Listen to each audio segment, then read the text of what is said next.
Akala ng marami kapag tumatanda ka na, lalo na pag lumagpas ka na sa edad na 60, para bang may mga parte ng buhay na kusa na lang nawawala.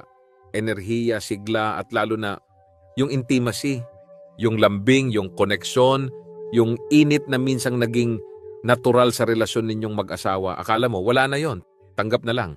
Kasi sabi nila, ganyan talaga pag matanda na. Pero, mali sila. Mali ang paniniwalang tapos na ang kwento mo sa aspeto ng pagiging malapit, malusog at masigla. Hindi totoo na pagtanda ay katumbas ng pagbitiw sa mga bagay na nagpapasaya sa iyo bilang tao at bilang kapareha. Ako nga pala si Dr. James, isang men's health expert na mahigit 30 taon nang tumutulong sa mga seniors na gaya mo para muling mabawi ang enerhiya, koneksyon at kumpiyansa sa sarili at sa kanilang partner. Sa dami ng pasyente kong nakausap at natulungan, iisang tanong ang palaging bumabalik. Dok, normal po ba ito? Ang sagot ko, hindi ito tungkol sa kung anong normal, ito ay tungkol sa kung anong posible. Alam mo ba, hindi mo kailangang gumastos ng malaki sa gamot o dumaan sa komplikadong therapy para lang maramdaman ulit ang sigla sa katawan mo. May simpleng paraan, natural at affordable, at andyan lang pala sa prutasan. 4 na prutas. Oo, prutas lang. Pero hindi ito basta-bastang prutas. Ang mga ito ay kayang buhayin ulit ang daloy ng dugo, palakasin ang hormonal balance, at ibalik ang dating init ng pagtitinginan. Sa video na ito, ibabahagi ko sa iyo kung anong mga prutas ito, paano sila gumagana sa katawan, at higit sa lahat, paano nila tinutulungan ang mga seniors na maramdaman ulit ang pagiging buhay, buo at konektado. Kaya kung interesado ka sa mga health tips na bagay sa edad mo, pero hindi kailanman nagpaparamdam na laos ka, like mo na itong video at mag-subscribe sa channel ko. At para malaman kung nandito ka pa at handa ka sa pagbabagong ito, mag-comment ka ng 1 sa baba kung nakarelate ka. At kung hindi pa, okay lang, 0 lang ang i-type mo. Binabasa ko lahat ng comments at nandito ako para mas pagandahin pa ang content para sa'yo. Number 1, red grapes, ang daloy na bumabalik. Sa dami ng prutas na nakikita natin sa palengke o grocery, bihira nating mapansin ang red grapes. Akala ng iba pang merienda lang o pang wine. Pero alam mo bang itong simpleng prutas na ito ang isa sa pinakamakapangyarihang sandata laban sa aging circulation? Ang sikreto? Isang natural na compound na tinatawag na resveratrol. Ang resveratrol ay isang antioxidant na tumutulong para mag-relax ang ating mga blood vessels. Ibig sabihin mas madali at mas malaya ang pagdaloy ng dugo papunta sa mga bahagi ng katawan na madalas ay nawawalan ng sirkulasyon habang tayo'y tumatanda. Para sa mga lalaki, napakahalaga ng maayos na blood flow, lalo na pagdating sa erectile function. Hindi ito usapin ng kahihiyan, ito'y usapin ng kalusugan. At maraming seniors ang hindi alam na red grapes, hindi pills, ang maaaring makatulong. Dahil sa resveratrol, napapabuti ang produksyon ng nitric oxide sa katawan. At ang nitric oxide ang natural na switch ng katawan para magkaroon ng ereksyon. Kung kulang ito, mahirap. Pero kung sapat, malaki ang pagbabago. Para naman sa mga babae, ang epekto ng red grapes ay hindi lang physical, ito rin ay emotional. Habang lumalalim ang edad, natural na bumababa ang sensitivity at comfort sa intimacy. Pero sa tulong ng grape compounds, nabubuhay ulit ang warm sensations at natural na arousal na minsan ay akala nating wala na. May isa akong pasyente, isang couple sa late 60s. Lumapit sila sa akin, pareho ng medyo nawalan ng gana, medyo malayo ang loob, at parang may nawalang connection. Wala namang problema sa relasyon nila, pero sabi ng lalaki, Doc, parang wala na yung dating init. Sinubukan nila ang red grapes araw-araw. Isang tasa lang sa hapon o minsan panghimagas tuwing tanghalian. Sa loob ng 2 buwan, bumalik sila. Magka-holding hands, masayang-masaya. Sabi nila, parang bumata kami ng 10 taon. Pero ang totoo, hindi naman sila bumata. Nagising lang muli ang daloy ng dugo. At kasama nito ang sigla at koneksyon na akala nila ay nawala na. Hindi mo kailangang maghanap ng miracle pill. Minsan ang sagot ay nasa prutas na matagal mo nang binabaliwala. Red grapes, simpleng prutas, malakas ang epekto. Subukan mo, ang katawan mo, mararamdaman ang kaibahan. Number 2, cranberries, tagapagtanggol ng kidney at UTI. Kapag naririnig mo ang salitang cranberry, ano agad ang naiisip mo? Yung pulang prutas na sinasama sa Thanksgiving o yung juice na medyo maasim? Pero alam mo ba, ang cranberry ay hindi lang pang-holiday o pampalasa. Ito ay isa sa pinakamakapangyarihang protektor ng kidney at ng buong urinary system, lalo na para sa mga seniors. Habang tumatanda tayo, natural na bumabagal ang galaw ng kidneys, mas madaling maipon ang toxins sa katawan, at kapag bumagal ang filtration ng dugo, naapektuhan din ang sirkulasyon, ang hormones at syempre, ang intimacy. Pero dito pumapasok ang cranberry. Isa itong natural na anti-inflammatory. Ibig sabihin, pinapakalma nito ang mga inflamed tissues, pinapababa ang risk ng infection at pinapabilis ang daloy ng dugo, lalo na sa paligid ng pelvic area. Para sa mga lalaki, ang epekto ng cranberry ay ramdam sa performance dahil kapag mas malakas ang kidneys, mas kontrolado ang blood pressure. At pag maayos ang blood pressure, mas malakas din ang natural function ng katawan pagdating sa intimacy. Ang cranberry ay tumutulong din sa nitric oxide production, isa sa mga susi para magkaroon ng sapat na blood flow sa tamang parte ng katawan. Walang side effects, walang pressure, natural lang at banayad. Para naman sa mga babae, napakahalaga ng cranberry sa comfort at confidence. Madalas habang tumatanda, dumarami ang mga isyong gaya ng UTI, dryness, o irritation tuwing intimacy. Pero kapag isinama mo ang cranberry sa diet mo, kahit isang maliit na serving lang araw-araw, mararamdaman mong may pagbabago. Mas komportable, mas smooth, mas relaxed ang katawan. May isa akong pasyente, babae, nasa 70s na. Ilang taon na siyang nagdurusa sa madalas na UTI at discomfort. Nahihiya siyang pag-usapan ito pero ramdam na ramdam niya yung epekto sa relasyon nila mag-asawa. Isang buwan lang matapos isama ang unsweetened cranberry juice sa umaga at dried cranberry sa salad, bumalik siya sa klinik ko na masaya. Sabi niya, "Doc, para akong lumuwag at hindi lang katawan ang gumaan, pati relasyon nila." Ang connection ay hindi lang pisikal. Kapag wala kang iniindang sakit, mas madali kang maging malapit, mas bukas ang loob, mas buhay ang lambing. Kaya huwag mong maliitin ang cranberry. Hindi ito basta maasim na prutas. Ito ay tagapagtanggol ng kidneys, ng intimacy, at ng peace of mind. Number 3, papaya. Ang gising ng enerhiya. Kapag binuksan mo ang isang hinog na papaya, parang may araw na sumisikat sa harap mo, malambot, matamis at puno ng kulay. Pero ang hindi alam ng karamihan, ang prutas na ito ay hindi lang pampasaya ng paningin. Ito rin ay gising ng enerhiya para sa mga seniors. Ang papaya ay mayaman sa mga bitamina gaya ng A, C at E. Mayroon din itong papain, isang natural enzyme na tumutulong sa digestion. Kapag mas maayos ang panunaw mo, mas magaan ang pakiramdam mo sa katawan.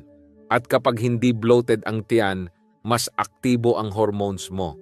Sa mga lalaki, ang papaya ay tumutulong sa testosterone regulation. Alam natin na habang tumatanda, bumababa ang level ng testosterone at kasama nito, humihina rin ang energy, mood at performance. Pero sa tulong ng papaya, muling nabubuhay ang sigla. Mas maganda ang blood flow, mas malakas ang katawan, at mas ready kang makipag-connect sa partner mo.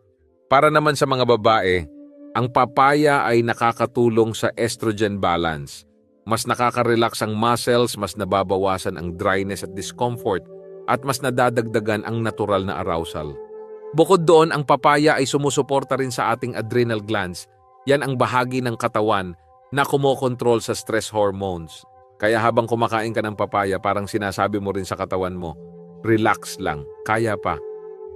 May isa akong pasyente, isang dating principal, lalaki nasa 70s. Sabi niya, "Doc, parang lagi akong pagod, wala na yung dating sigla. Kahit gusto kong lambingin si Mrs., parang kulang sa lakas." Sinubukan naming isama ang papaya sa routine niya. Isang tasa tuwing umaga, hinaluan lang ng kaunting Greek yogurt. Walang gamot, walang komplikasyon. After 3 weeks, bumalik siya sa klinik, nakangiti, mas mapula ang pisngi, at may kasamang kwentong medyo namumula rin ang tenga. Hindi milagro ang papaya, pero kapag naging bahagi ito ng araw-araw mo, ramdam mo ang unti-unting pagbabago. Yung paggising mo sa umaga na hindi pagod. Yung pakiramdam na may buhay ka pa ulit na pwedeng ibahagi. Kaya kung gusto mong maramdaman ulit ang init at enerhiya, hindi lang sa katawan, kundi pati sa relasyon, subukan mo ang papaya. Isang simpleng prutas na pwedeng magbigay ng malaking pagbabago. Number 4, cherries. Pampalambot ng katawan, pampatibay ng puso. May kakaibang pakiramdam kapag kumakain ka ng cherries. Hindi lang ito basta prutas, parang may dalang alaala, matamis, malambot, pero may kurot sa dulo. Parang pag-ibig na tumanda na rin, pero hindi pa rin nawawala. Pero ang hindi alam ng karamihan, ang cherries ay hindi lang pampatamis ng alaala. Ito rin ay pampatibay ng puso at pampalambot ng katawan sa literal at emosyonal na paraan. Ang cherries ay may taglay na anthocyanins, isang makapangyarihang antioxidant na kilala sa pagpapababa ng inflammation at pagpapaganda ng daloy ng dugo. Kapag malaya ang pagdaloy ng dugo, mas sariwa ang katawan, mas responsive ang nerves, at mas buo ang pakiramdam ng koneksyon. Pero hindi lang yan, ang cherries ay natural ding may melatonin, isang compound na tumutulong sa mas mahimbing at mas kalidad na tulog.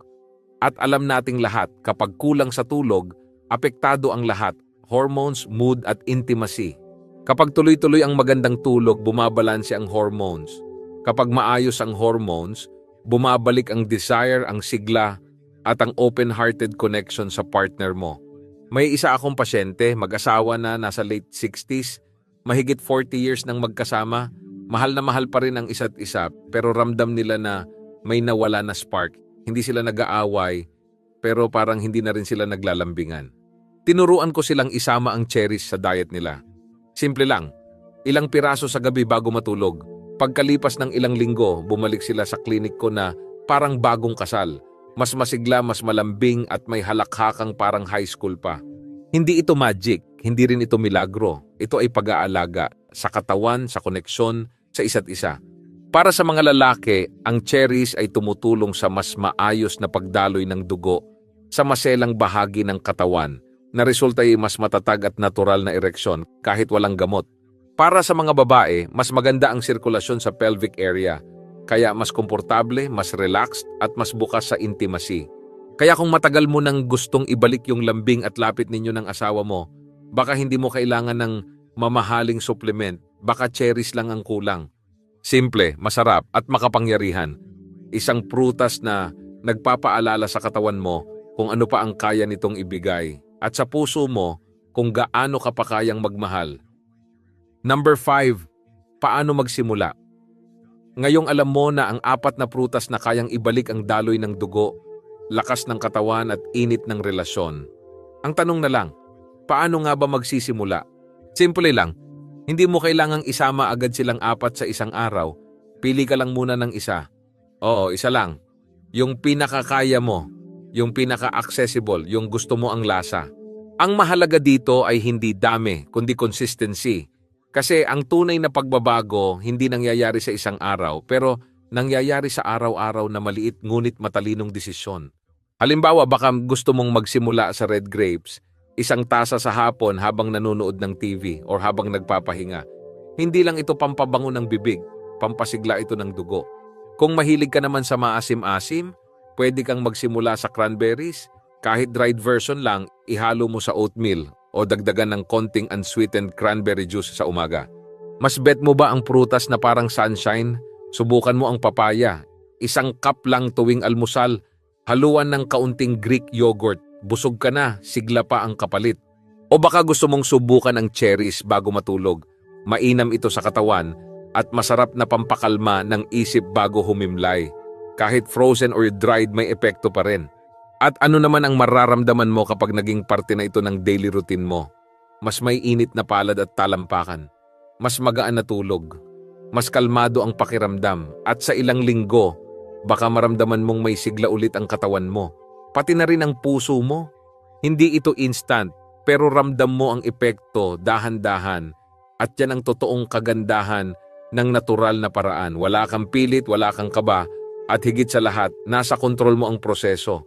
Gawin mo itong parte ng iyong ritual sa umaga, tanghali o gabi. Maliit lang ang hakbang pero kada araw lumalapit ka sa mas malusog, mas masigla at mas masayang bersyon ng sarili mo. Kaya ang tanong, anong prutas ang una mong susubukan bukas? Hindi dahil kailangan, kundi dahil karapat dapat kang alagaan ang sarili mo ngayon. Kung umabot ka hanggang dulo ng video na ito, ibig sabihin may bahagi sa iyo na handa nang gumawa ng pagbabago, handa nang piliin ang sarili, handa nang maniwalang hindi pa tapos ang kwento mo. Sa mundong mabilis magsabi ng laos ka na, gusto kong ikaw mismo ang magpaalala sa sarili mo. Hindi ako lipas, hindi ako wala ng silbi, may ibubuga pa ako. Hindi lang basta prutas ang pinag-usapan natin dito. Ang 4 na prutas na ito, ubas, cranberry, papaya at cherry, ay mga simbolo. Simbolo ng pagpapahalaga sa sarili, ng karapatang makaramdam muli ng buhay, ng lambing at ng tunay na saya. Minsan, ang susi sa panibagong simula ay hindi mahal na gamot, hindi komplikadong procedure, minsan isang piraso lang ng prutas. At higit sa lahat isang desisyon, ang desisyong alagaan ang sarili. Alam mo, ang katawan mo kahit may edad na ay may kakayahan pa ring mag-heal, mag-react at magbigay. Hindi ito huminto sa pagtatrabaho para sa'yo. Lahat ng pinagdaanan mo, pagpapalaki ng pamilya, pagod sa trabaho, mga gabi ng pag-aalala at pagdarasal, dala pa rin ng katawan mong yan ang lahat ng iyon. Pero ngayon ay oras mo na. Panahon mo ng alagaan ang sarili mong pangangailangan. Bawat piraso ng prutas na ipinasok mo sa diet mo ay parang simpleng paalala. Karapat dapat akong makaramdam ng sigla. Karapat dapat akong mahalin. Karapat dapat akong mabuhay ng buo. Hindi mo kailangang bumalik sa pagiging 30, pero kaya mong bumalik sa pagiging buhay. Sa pagiging konektado. Sa pagiging masaya sa sarili mong katawan. Kaya simula bukas gawin mong habit. Isang tasa ng ubas habang nanonood ng TV. Kaunting dried cranberry sa oatmeal mo. Papaya sa almusal o ilang cherry bago matulog. Maliit na hakbang pero malaking epekto. At kapag naramdaman mo na ang pagbabago, yung konting spark ng sigla, yung pag-init ng palad, yung ginhawa sa gabi, alalahanin mo, ikaw ang gumawa nito. Ikaw ang pumili sa sarili mo. Hindi pa huli ang lahat. Sa katunayan, baka ngayon pa lang nagsisimula ang pinakamagandang bahagi ng buhay mo. At andito kami para samahan ka. Mag-comment ng 1 kung may natutunan ka. Like, share at subscribe kung gusto mo pa ng ganitong content. Salamat sa panonood at tandaan, ang buhay habang humihinga ka pa, may pag-asa pa, may lambing pa, may pag-ibig pa.